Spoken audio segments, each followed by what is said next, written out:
లకమా ఊరంతా చుట్టాలే కానీ మంచినీళ్ళు పోసేయాలా లేదు అన్నట్టుగా తయారైందట నువ్వు మాజీ మంత్రి మేడ్చల్ ఎమ్మెల్యే మల్లారెడ్డి కథ నీ పాడైపోను.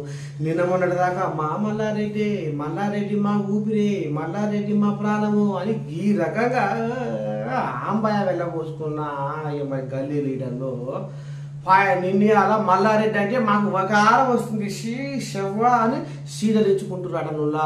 అబ్బా ఇక్కడికి వచ్చే మాజీ మంత్రి మల్లారెడ్డి కథ చూడు. హరే నీ అన్యానం పాడిగాను గారా. మేడ్చల్ ఎమ్మెల్యే మల్లారెడ్డి బతుకు కొసకు గడ్డివాములో సూది పోగొట్టుకొని దేవులు ఆడుకున్నట్టే తయారైంది ఏమురా.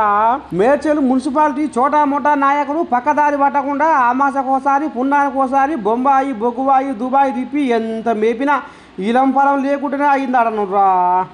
ఎందుకో ఏమో కానీ ఈ నడుమ మల్లారెడ్డి పాడైపోను. మల్లారెడ్డి పీడ ఎట్లా వదిలించుకుందాము, ఎట్లా మల్లారెడ్డికి దూరం అయిదాము అన్న ఆలోచనతోటి కడంగా తిరుగుతున్నాడనులా. కొంతమంది గల్లీ లీడర్లు ఉదయగిరి నీళ్లు తగిలితే గుంటల్లో నీళ్లుండవు అన్నట్టు మల్లారెడ్డి నీడ తగిలితే కంగారుగా చూస్తున్నాడనులా. అమ్మని దండం పెడితే మేడ్చల్ మున్సిపాలిటీ నాయకులు మొన్నటిదాకా మల్లారెడ్డి పేరును చేతుల మీద పచ్చబొట్టు పడిపించుకున్న గల్లీ లీడర్లు ఇప్పుడు ఆ పేరు చెడిపేసి ఇంటి వాళ్ళ పేర్లు పచ్చబొట్టు పడిపించుకుంటున్నాడనులా ఈ బుద్ధిగాళ్ళు. మల్లారెడ్డి అసలు నిజ స్వరూపము ఉత్తమాటలు ₹100 అన్నట్టే తయారైనము రక్కొసకు.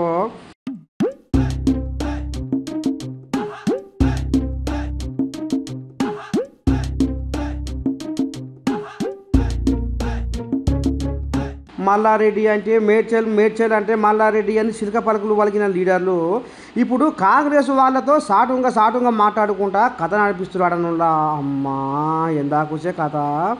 అయ్యో శంకరా, ఓ పక్క కాలేజీ పిల్లల లొల్లి, ఇంకో పక్క కబ్జా పెట్టినవని కాలేజీల కూల్చివేతలు, ఇక ఇంకో పక్క నమ్ముకున్న లీడర్లు దూరం అయ్యేసరికి పాపం మల్లారెడ్డికి ఏం చేయాలనో ఎక్కడ పోవాలనో ఏం దోస్తలేదడనులా.